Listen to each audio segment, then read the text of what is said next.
Hoje eu queria trocar uma ideia com vocês a respeito de um tema que nunca sai de moda, ele nunca está fora das pautas de discussão nos cursos, nas rodas, né, que a gente discute com os amigos a respeito dos nossos restaurantes, dos nossos bares, que é como a gente pode ter, como a gente pode desenvolver diferenciais competitivos em relação aos nossos principais concorrentes. A gente sabe, né, eu já cansei de falar isso para vocês, que o nosso negócio é uma venda de commodity. A gente vende produtos que são facilmente substituíveis por outros produtos, mesmo que a gente tenha um produto que seja uma receita exclusiva, um produto que tenha um modo de preparo que seja exclusivo do seu restaurante, do seu bar, da sua hamburgueria, ainda assim a gente precisa enxergar isso como algo comum, algo facilmente substituível. Dentro desse cenário, a gente tem então que desenvolver algum diferencial para convencer o cliente, para comunicar o valor para o cliente, para que ele opte por comprar no nosso restaurante ao invés de comprar no nosso concorrente. E como fazer isso, né? Quais são as estratégias que a gente pode usar para poder ter esse diferencial? O que é de fato esse diferencial? Onde a gente deve investir o nosso dinheiro, o nosso tempo para comunicar esse valor para o nosso cliente? Primeiramente, é sempre bom salientar que a gente precisa do marketing a nosso favor sempre, né? Lembrando só, o conceito de marketing é um grupo de ferramentas ou de estratégias onde a gente vai comunicar para o nosso cliente os valores que a gente está transmitindo ali, que a gente está vendendo no nosso restaurante, tanto em produto quanto no valor intangível, que a gente já falou bastante quando a gente tocou no tema do plano de negócios e tudo mais. Então essa é a função do marketing, né? É realizar a comunicação, independente de qual ferramenta que você vai usar, se você vai usar marketing online, se você vai usar marketing offline, se vai ser só rede social, se você vai ter rádio, televisão, enfim. A missão do marketing é de comunicar o valor. Então a gente precisa ter uma comunicação de valor bem montada e bem estruturada para que nosso cliente potencial saiba desses diferenciais. É o que eu sempre falo com vocês. Sejam galinhas, não sejam patos, né? Quando for botar um ovo, faça estardalhaço, faça o máximo de barulho possível para que todo mundo saiba que você botou um ovo. Dessa forma a gente vai chamar a atenção para o nosso negócio e vai conseguir a possibilidade de atrair novos clientes, de chamar novas pessoas, e a partir daí entra uma nova gama de estratégias que a gente precisa fazer a conversão desse cliente. De nada adianta a gente ter um diferencial atrativo para despertar a atenção e o interesse de um cliente potencial e ele chega na nossa casa ou pede do nosso delivery e a gente não corresponde às expectativas dele, o que ele imaginou que ele fosse ter dentro daquela experiência de consumo. E aí a gente entra no primeiro pilar, né, que vai determinar aí o que fazer e como fazer para ter um diferencial em relação aos nossos concorrentes, que é justamente o cliente. No plano de negócio a gente fala muito sobre isso, né? A definição do nosso público-alvo, a importância que isso tem para determinar o nosso cardápio, para determinar as estratégias de marketing, para determinar como vão ser os nossos canais de distribuição e de comunicação do restaurante. Então tudo isso gira em torno do cliente. O cliente é o principal responsável por manter a sua casa em funcionamento, né? É ele que te dá a receita, é ele que vai comprar de você e você precisa desse dinheiro para girar a sua empresa. Então, o primeiro ponto para a gente determinar quais são os diferenciais que a gente vai ter no nosso restaurante é justamente o que o cliente espera ter de experiência. O que o cliente imagina que é o ideal para ele, tanto em nível de preço, quanto em nível de qualidade de produto, qualidade de atendimento, embalagem, enfim. O que o seu cliente espera de você. E aí a gente tem diversas análises que a gente pode e deve fazer. Se você já tem uma operação em andamento, uma sugestão que eu te dou, que eu sempre vou reforçar isso, é peça a opinião do seu cliente. A gente tem na internet hoje diversas ferramentas gratuitas, Google Forms é um exemplo, onde a gente pode montar um formulário, a gente pode montar um questionário super simples, super objetivo e atrativo para que o cliente responda. É interessante a gente pensar em criar atrativos para que o cliente ele tenha a adesão, né, que a gente precisa que ele tenha, que ele de fato responda, e direcionar esse questionário, esse formulário, para ter um feedback do seu cliente sobre o que ele espera da sua casa, né? Às vezes não necessariamente da sua casa. Se você tem uma hamburgueria, por exemplo, você para tirar de repente o peso, porque isso existe, tá? O cliente às vezes ele fica um pouco, não sei se envergonhado é a palavra certa, mas ele tem um pouco de trava de dividir a opinião contigo se for diretamente para a sua casa, diretamente para o seu restaurante, se por acaso ele tiver uma opinião negativa. Então, às vezes ele tem uma barreira ali, então a gente pode trabalhar isso de forma diferente, a gente pode fazer de uma forma mais abrangente. Ao invés de perguntar para o seu cliente, o que você acha que eu devo fazer na minha hamburgueria para te conquistar? Vamos mudar um pouco a formação desse texto e falar para ele o que faz para você, qual é o que mais pesa para você na decisão de onde você vai comer quando você está com fome, quando você está com vontade de comer um lanche. Qual é a comida que você mais pede no delivery quando você está em casa? E a gente coloca algumas opções. Coloca hambúrguer, pizza, comida mexicana, comida japonesa, e a partir daí a gente vai conseguindo montar com mais clareza e mais assertividade qual é o perfil do nosso cliente e o que ele espera de nós. E são diversas as perguntas, e isso vai ser guiado de acordo com a sua estratégia. Por exemplo, a gente pode perguntar para ele, a estética da embalagem do delivery é um diferencial na sua compra? Você se importa ou se importaria em pagar um pouco mais do que o preço de mercado para ter um produto com uma carne diferenciada no seu hambúrguer, para ter um cheddar inglês ao invés de um cheddar processado, para ter um pão brioche ao invés de um pão commodity que a gente vê de hambúrguer no mercado? E a gente monta esse questionário e dispara isso através de WhatsApp, pega a sua base de clientes e manda para eles, de repente oferece um voucher ou algum desconto, ou algum acesso a uma promoção especial, caso ele responda. A gente processa esses dados e a gente vai ter ali um norte para se guiar, já sabendo o que o nosso cliente espera de nós. E isso já é um diferencial muito grande, a gente já larga na frente de muitos dos nossos concorrentes, sabendo diretamente do cliente o que ele espera. A gente tira da equação todo aquele amor, toda aquela paixão que eu já falei com vocês, que é essencial que a gente tenha para tocar o nosso negócio, porque é um ramo muito difícil, que exige muito de nós, então a gente precisa disso para se motivar sempre, mas a gente tira da equação todo aquele lado empírico, sabe? Que a gente, eu acho que o meu cliente gosta mais disso, eu tenho a impressão de que o meu cliente valoriza mais aquilo. A gente tira isso de campo e passa a trabalhar só com o que o cliente vai falar para a gente. E a gente já está a 200, 300 metros na frente dos nossos concorrentes para saber qual estratégia a gente vai fazer. Se o seu cliente disser, por exemplo, que o preço é uma barreira, né, e a gente já vai abrir aos poucos aqui outras possibilidades, outras caixinhas, outras gavetas que a gente pode guiar aí a estratégia de como a gente vai ter esses diferenciais. Se o seu cliente fala, por exemplo, que o preço é uma barreira, que ele não tem o hábito de comprar tanto contigo porque ele acha caro, a gente tem algumas vertentes para trabalhar em cima disso. E esse é o legal da gestão. Nada tem uma resposta única. A gente sempre tem uma resposta plural. Então a gente tem diversas possibilidades para interpretar e para trabalhar. Por exemplo, se o cliente fala que o seu preço é alto para o que ele está acostumado, se o seu preço é alto para o que ele gostaria de pagar. Bom, a primeira pensamento que normalmente a gente teria é o que eu preciso fazer para baixar o preço. É um pensamento errado pensar em ter um preço mais competitivo? Na maioria das vezes, sim. Porque o primeiro pensamento que a gente tem que ter, e isso a gente desenvolve se profissionalizando, isso a gente se desenvolve praticando gestão todos os dias, é como eu posso fazer para aumentar a percepção de valor do meu cliente. O que eu preciso é que ele perceba mais valor e não que eu reduza o preço. Isso parece bobagem, mas isso é algo muito diferente de você focar na redução de preço. Porque quando a gente reduz o preço, a gente reduz nossa margem. Porque dificilmente a gente vai ter uma ação ou acesso a reduzir custo drasticamente com os nossos fornecedores. Lembra aquilo que eu sempre falo com vocês. Coloque todas as ações possíveis num papel, anota numa folha de caderno, por mais simplório que seja, pega o seu caderno, uma caneta, anote tudo que você pensa que é possível e separe o que daquelas ações está sob a sua gestão e o que não está. Nesse caso da redução de preço, você controlar, por exemplo, a inflação do Brasil, nesse momento que a gente está vivendo, é algo totalmente fora da sua capacidade de gestão. Você não tem poder nenhum sobre isso.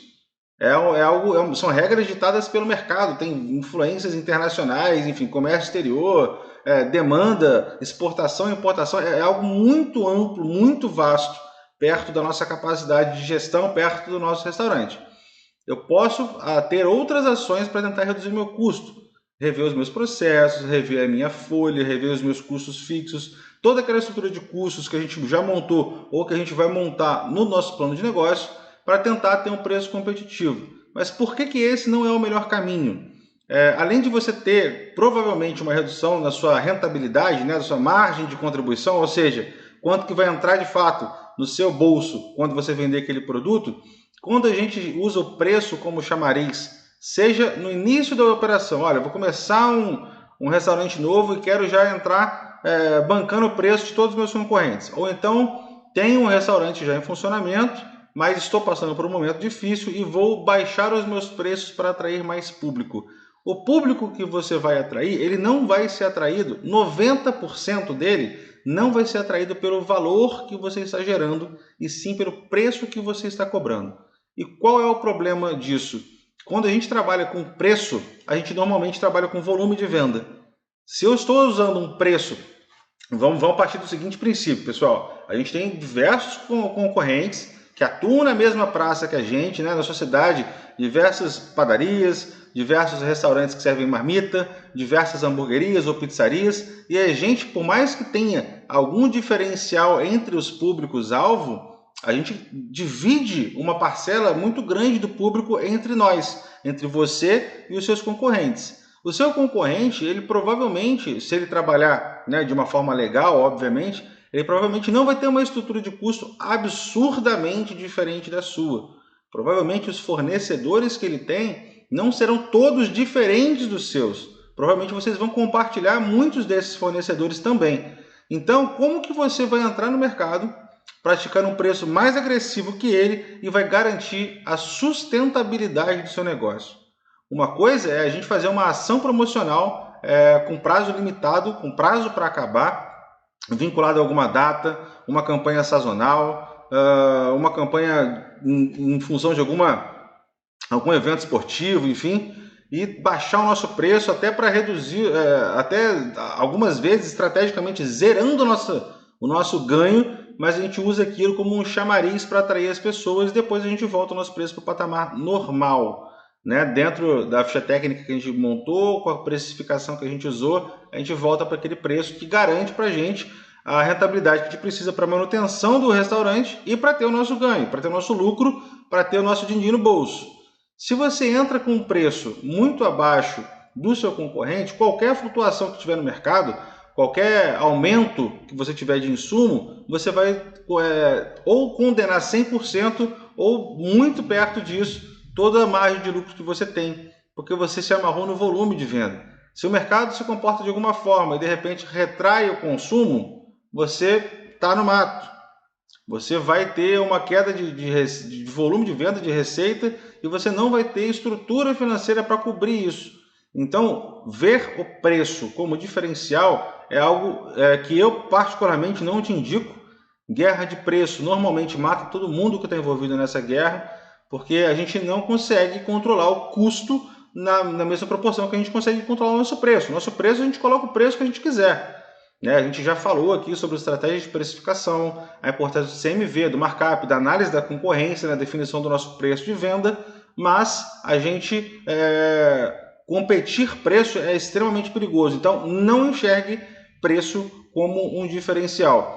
A não ser que seja algo muito bem pensado, muito estruturado, e principalmente nesse cenário que eu falei com vocês, de fazer eventos esporádicos, ações esporádicas, com prazo para começar e prazo para terminar. Fora isso, corra dessa guerra de preço. Em contrapartida, se eu aumento a percepção de valor do meu cliente, ele vai deixar de achar caro, mesmo que eu não mude o preço. Eu tenho certeza que todo mundo já vivenciou uma experiência dessa, de ir num restaurante, pagar 60, 50, 70 reais uma pizza e achar ruim, não, às vezes não pela pizza em si, mas porque o ambiente não era legal, porque o atendimento era ruim, porque você ficou meia hora sentado na mesa até o garçom trazer um cardápio, porque o garçom não te explicou corretamente como era feita aquela pizza, enfim. E algumas vezes a gente vai e paga até mais caro ou o mesmo preço e tem uma percepção totalmente diferente. E fala, cara, quero muito voltar nessa pizzaria, quero trazer minha namorada, quero trazer meus amigos, quero trazer minha família, porque, cara, que ambiente legal, que pizza gostosa, que atendimento bem feito, que prazer que foi estar aqui comendo essa pizza. Então, essa é a diferença entre a gente dar valor para o preço e dar valor para a geração de valor de fato. Então a gente precisa aumentar a percepção de valor do nosso cliente. E aí a gente abre uma outra gaveta que muito provavelmente esse questionário que nós fizemos com o nosso cliente e disparamos lá pelo WhatsApp vai trazer muitos benefícios, vai trazer uma dianteira muito grande para a gente, que é entender o que meu cliente enxerga como valor. Por exemplo, delivery. Se o seu cliente é um público que tem uma renda per capita mais baixa, vamos colocar que você tem hamburgueria que seu foco seja universitário, porque na sua cidade tem um polo universitário grande. Então a gente trabalha com insumos mais baratos para ter um produto mais barato, mas sempre respeitando a nossa margem de contribuição, respeitando o nosso CMV. Então eu estou vendendo mais barato porque eu tenho um custo operacional e o custo de CMV mais barato também. Para esse cliente, de repente, a embalagem personalizada, aquela embalagem daquelas caixinhas craft que a gente vê tanto vendendo na internet, com revestimento acoplado, anti-vazamento, de repente para ele isso não gera nenhum valor.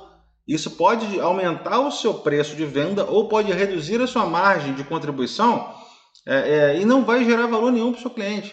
De repente o seu cliente ele quer agilidade, ele quer entrega rápida. Ou então ele quer promoção, se ele comprar um volume maior de produtos, ele tem um desconto cada vez maior. Então são aqueles combos, né? Compra um hambúrguer por preço X, 2 hambúrgueres você tem 10%, 3 hambúrgueres 15% e por aí vai.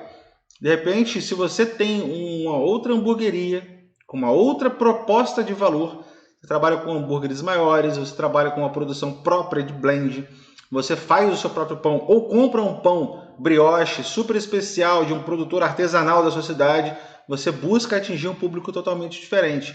Então, certamente, se a gente colocar a mesma embalagem para esses dois produtos, um grupo de clientes vai estar percebendo um valor e outro vai estar percebendo outro valor totalmente diferente. O universitário de comprar aquele hambúrguer um pouco mais barato vai achar ruim receber uma caixa extremamente bonita, personalizada, cheia de apelo visual ali, totalmente instagramável, sabe, bacana mesmo? Não, ele não vai achar nada ruim que isso aconteça. Mas isso pode ser uma barreira de entrada. Por incrível que pareça, isso pode sim ser uma barreira de entrada, porque nós raça humana, num geral, a gente tem preguiça. A gente tem preguiça de entender, a gente tem preguiça de pesquisar, a gente gosta de receber todas as informações o mais mastigado possível. E essa é uma luta que eu vivi, inclusive no meu restaurante, porque a gente está localizado num bairro de classe média, que tem alguns outros bares e restaurantes por perto, só que a nossa fachada e a localização do restaurante, ela aponta que a gente tem um ticket médio extremamente elevado. E eu já ouvi isso, não foi de 1, nem de 10, nem de 50. Foi muita gente me falou. Quando eu perguntei, poxa, abriu o restaurante, por que você não foi lá até hoje, cara? Tá super legal, pô, caneca congelada, o chopp tá sensacional, as carnes defumadas. E muita gente me falou, pô, cara, eu tô esperando sobrar uma grana para eu poder ir lá. Porque quando eu passo na porta eu vejo que o negócio é um pouco acima do que eu posso pagar. E a realidade não é essa. A realidade do meu negócio, o meu posicionamento de mercado, o meu ticket médio não é condizente com essa visão que as pessoas estão tendo de mim, que o meu público está tendo do meu restaurante. Tanto que a grande maioria deles, quando vem, dão o mesmo feedback. Cara, a casa é sensacional, a comida é maravilhosa e eu não achei que fosse ser tão barato quanto foi, eu achei que seria muito mais caro. Então, é a percepção de valor do meu cliente e está diretamente associada ao que eu me propus, né, a entregar de valor, só que houve o erro de comunicação. Talvez, se eu tivesse desde o início comunicado os meus preços de uma forma mais efetiva, aí você fala, Matheus, mas o seu cardápio do seu restaurante está fixado na bio do seu Instagram. Ok, mas é intuitivo? Um cliente ele tem um hábito. Quantas vezes você abre o Instagram de um restaurante e tem o hábito de automaticamente olhar a bio para ver se ali está disponibilizado um cardápio? O máximo que a gente faz, às vezes, se a gente tiver muito interesse em conhecer aquela casa, é ver se na bio ali em cima está fixado algum link. E se tiver, a gente acaba entrando ali para ter mais informações. Então a gente precisa tornar mais acessível, tornar mais fácil o acesso às informações que o nosso cliente quer consumir. Isso é um diferencial muito competitivo em relação ao mercado. se comunicar melhor com o nosso cliente. Então a gente falou sobre dar ouvido ao nosso cliente, que garante para a gente uma dianteira absurda nessa corrida por um diferencial. Não focar no preço é um diferencial, então uma não ação é um diferencial. Focar no aumento de é um diferencial, lembrando que sempre alinhando essa geração de valor ao que o seu cliente espera e não ao que você acha que é o melhor, porque é ele quem vai comprar de você, é ele quem tem que enxergar valor no seu produto. E também marketing, melhorar o nosso nível de comunicação, entregando para o nosso cliente aquilo que ele de fato quer ouvir, aquilo que ele de fato quer saber. E embora a gente não possa mais enxergar qualidade de produto e qualidade de serviço como diferenciais absolutos, porque um tempo atrás era muito comum a gente ver em palestras, a gente lê em artigos que falavam sobre gestão e falar, não, o diferencial que a gente tem que ter, que a gente tem que ter um produto de qualidade, a gente tem que ter um atendimento de excelência. Isso não é mais visto dessa mesma forma. O acesso à informação mudou muito a percepção de valor do cliente em relação a isso. Hoje você é extremamente julgado quando você não tem um produto de extrema qualidade e um atendimento exímio. Em contrapartida, se você tem, isso não gera tanto valor quanto já gerou um dia. Entretanto, todavia, é ainda assim algo importante para a gente bater na tecla, é algo importante para ser frisado, que é a qualidade de atendimento, a qualidade do produto, a qualidade do serviço em geral que a gente presta para os nossos clientes. Isso porque eu já vivi, eu tenho certeza que você já viveu a experiência, a péssima experiência de às vezes esperar 10, 15, 20 minutos para ter um cardápio, para ter um atendimento mínimo, para vir um garçom na sua mesa te dar boa noite. E isso é extremamente constrangedor, é extremamente desagradável. Eu já levantei de algumas vezes de alguns restaurantes justamente por ter uma espera para o atendimento que eu julguei que era muito além do aceitável. Isso é algo que realmente não tem como muito ter jogo de cintura. Se você tem uma situação dessa, é difícil ter acesso a esse cliente para que ele retorne na sua casa te dando uma nova oportunidade, a menos que ele tenha de repente um feedback de algum amigo, ou enfim, de alguém do círculo social dele dizendo que vale a pena, que aquela experiência que ele teve foi um ponto fora da curva, mas aí a gente já está tirando da nossa gestão algo que era da nossa gestão e colocando a responsabilidade de terceiros. A gente já está contando que uma terceira pessoa pode vir na sua casa, pode ter uma boa experiência e vai acessar essa outra pessoa para que ela volte aqui. E isso é desperdício de tempo, desperdício de dinheiro e um ganho para o seu concorrente. Algo que poderia ser um diferencial estratégico para você, deixa de ser e passa a ser um ganho para o seu concorrente. E isso é outra visão que é muito bacana também. Quando a gente não tem nenhum diferencial, quando a gente não consegue atrair um público, quando a gente não consegue fidelizar um cliente que chega na nossa casa, a gente não está só perdendo a oportunidade de gerar receita através de ter um cliente fiel. A gente está dando de bandeja para o nosso concorrente um cliente em potencial quando ele deixa de ter interesse em consumir na nossa casa.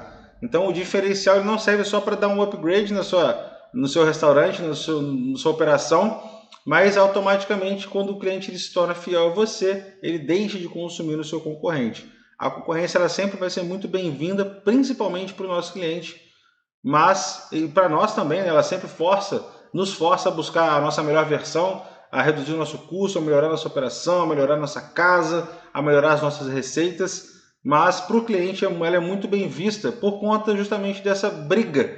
É uma briga saudável, né? Sugiro que seja entre você e seus concorrentes, que como está todo mundo buscando sempre ser melhor, o cliente ele sempre acaba sendo beneficiado com isso e consumindo produtos cada vez melhores. Então, embora não seja um diferencial absurdo, é sim um ponto que influencia muito na decisão dos seus clientes. Eu tenho certeza que se você colocar lá naquele questionário perguntando para ele o que ele enxerga como diferencial na hora de decidir uma compra, na hora de optar por qual restaurante ele vai pedir um delivery ou para qual restaurante ele vai em loco, né, para o salão, ele vai colocar as opções de a qualidade de atendimento e comida boa, né, comida de qualidade, porque a gente sai de casa ou a gente pede uma comida pensando nisso. Esse é o mínimo do valor que a gente pode gerar para o nosso cliente. E muitos dos nossos concorrentes, e às vezes muitos de nós, não oferecemos esse diferencial mínimo, que é o traquejo correto na hora de atender a mesa, uma velocidade condizente com a realidade na hora de levar um cardápio, colaboradores treinados e capacitados que possam explicar para o cliente o que é aquele prato, um colaborador treinado que de repente possa te auxiliar numa venda e dizer para o cliente qual é a melhor cerveja, qual é o melhor vinho harmoniza com aquele prato. Então isso tudo são diferenciais que podem mudar a sua colocação no mercado ou solidificar o seu restaurante, a sua operação num determinado nível do mercado.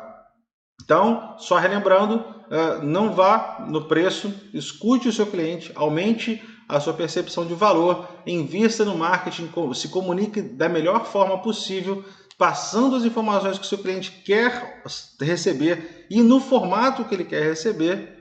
E por último, mas não menos importante, invista em qualidade de produto e qualidade de atendimento. Lembrando que todas essas possibilidades de gerar valor, né, para o seu cliente, de gerar diferencial, elas têm sempre que estar extremamente alinhadas com a sua proposta, com a proposta da sua casa, e seus colaboradores eles têm que estar alinhados com todas essas ações que forem tomadas, porque a gente pode ter uma estrutura muito bacana, uma estratégia muito legal de marketing para captação de novos clientes, mas a partir do momento que o cliente entra na sua casa, ou a partir do momento que o cliente liga, ou manda um WhatsApp, ou acessa o iFood e faz um pedido na sua casa, é a sua operação, é o seu time quem vai ter o trabalho de fidelizar aquele cliente. Desde a pessoa que vai atender o WhatsApp, até o motoboy que vai entregar aquela comida na casa dele, ou o seu garçom, o seu maître, o seu barman, enfim. Então a capacitação dos colaboradores ela é um baita de um diferencial dentro do seu restaurante, assim como a gente abre a partir daí uma série de outras gavetas que a gente já falou em outras lives. Uma delas que eu gostaria de trazer aqui, que eu gostaria de citar para vocês, é a padronização no nível de serviço. A padronização do atendimento, a padronização dos seus pratos. E repare que cada um desses tópicos que eu falo, automaticamente a gente abre uma série de novas gavetas. Quando a gente fala de padronização, a gente já fala de processo, a gente fala de identidade visual, a gente fala de procedimento, a gente fala de ficha técnica, a gente fala de treinamento, de capacitação, de processo de contratação de pessoas. E você vê como tudo isso está interligado e como tudo isso junto, cada tópico desse cedendo um pouco, a gente consegue montar um restaurante, montar uma operação que tenha mais atratividade, que tenha mais diferencial para gerar valor para o nosso cliente e se colocar no mercado de uma maneira melhor, né? De uma maneira mais rentável, para que a gente possa, enfim, pegar aquele avião e partir para Fernando de Noronha, para as Maldivas, seja lá para onde você tem vontade de ir, curtir umas férias que eu tenho certeza que você merece e muito. Então invista em capacitação e treinamento dos seus colaboradores, porque uma vez que o cliente entra, eles são responsáveis por manter aquele cliente dentro da sua casa. Existem outros inúmeros diferenciais que a gente poderia estender essa live aqui por mais 1 hora sem repetir tema e a gente não esgotaria. A gente poderia falar da sua arquitetura, da sua decoração, são diferenciais para o seu cliente. Qual é a música que toca? Você tem uma playlist do seu restaurante? As músicas que tocam no seu restaurante, elas podem sim ser um diferencial, elas transmitem a identidade da casa. O seu restaurante, quando a pessoa entra, ela já sabe, eu gosto do restaurante do Matheus porque lá só toca country, eu gosto de música country. Então eu gosto porque o jazz que toca lá, poxa, deixa tudo mais ambientado, é bacana, o garçom vem já com uma pegada diferente, um molejo diferente que tem a ver com a música, e isso compõe a experiência que eu vivo ali dentro. Conversa com o prato, quando eu estou comendo, a música é agradável, é bacana. Então, tudo que gera valor para o nosso cliente, a gente tem que potencializar. Se o cliente fala que música ao vivo é um diferencial e você tem lá no seu alvará, né, no seu KNAI lá, junto da contabilidade da prefeitura da sua cidade, a possibilidade de ter música ao vivo, invista nisso. E o mais importante aqui, pessoal, é o seguinte: quem tem que ditar onde a gente vai gastar dinheiro e aí a nossa energia é o nosso cliente.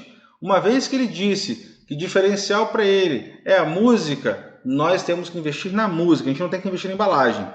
Uma vez que ele disse que o diferencial para ele é ter promoção de drink, vamos analisar a nossa estrutura de custo e vamos tentar viabilizar alguns drinks para ter promoção. De repente, um drink em promoção por dia, ou uma base alcoólica em promoção por dia, drinks com cachaça em promoção na quinta, drinks com gin em promoção na sexta, drinks com vodka em promoção no sábado. Então é o nosso cliente quem tem que ditar o que nós vamos fazer e onde a gente vai investir o nosso tempo para definir, né, as melhores estratégias e o nosso dinheiro, seja para bancar uma ação promocional, seja para investir num tráfego pago numa rede social, ou para, enfim, contratar um designer para elaborar uma arte, ou comprar insumos para fazer um novo prato. É o nosso cliente quem vai determinar o que ele enxerga como diferencial. E uma vez que a gente tem essa informação direto da fonte, a gente está muito na frente dos nossos concorrentes, a gente está com a faca e o queijo na mão, lembrando que de nada vai valer a gente ter isso tudo se quando o cliente chegar aqui ele não tiver um mínimo de atendimento, de qualidade de produto, que é o que ele viu para ter sua atenção chamada, né? Para vir para sua casa, que foi aquela ideia que você passou para ele de um atendimento bacana, de uma comida excepcional. Então a gente precisa sempre trabalhar com isso. Estratégias para captar o nosso cliente, para buscar o nosso cliente no mercado e mostrar para ele nosso valor, que a gente vende um produto diferenciado e, em contrapartida, ter uma estrutura, ter colaboradores treinados e capacitados para conseguir suprir aquela expectativa que nós mesmos geramos no nosso cliente. Então, essa é a linha de raciocínio que a gente tem que ter para, de fato, consolidar os nossos diferenciais e ganhar aí mercado em relação aos nossos concorrentes. Pessoal, fico por aqui. Mais uma live muito bacana, muito conteúdo de gestão. É sempre um prazer imenso estar aqui com vocês. Lembrando que a gente fez uma enquete no Instagram. Então, quem votou lá, uma galera votou para que as lives fossem às 8h27 da noite, outras votaram para que fosse de manhã. Então, coletando a opinião dos meus clientes, que são vocês, a gente decidiu que vai dar uma dividida, vai dar uma mesclada. Então, na quinta e na sexta, eu espero vocês, mas a live vai ser à noite, às 8h27, tá bom? Muito tema de gestão, muito assunto legal, muita coisa bacana. Se você estiver assistindo no Instagram, não esquece de clicar no coraçãozinho, ajuda bastante o nosso trabalho. E compartilhe conteúdo assim que for disponibilizado na plataforma para outros amigos ou colegas que trabalhem também no ramo de gastronomia e que vão ser beneficiados com esse conteúdo. Minha missão aqui é sempre a mesma, dividir o conhecimento que eu tenho com vocês para que vocês não cometam os erros que eu cometi e para que vocês conquistem um restaurante independente. Quero ver todo mundo depois lá no grupo do programa Restaurante Independente mandando fotos, mandando selfie, viajando, curtindo as férias, todo mundo vacinado e com um restaurante independente bastante lucrativo. Vejo vocês na quinta-feira, excelente terça e uma ótima semana de muito dinheiro no bolso e muitos bons negócios aí no restaurante de vocês, pessoal. Um grande abraço!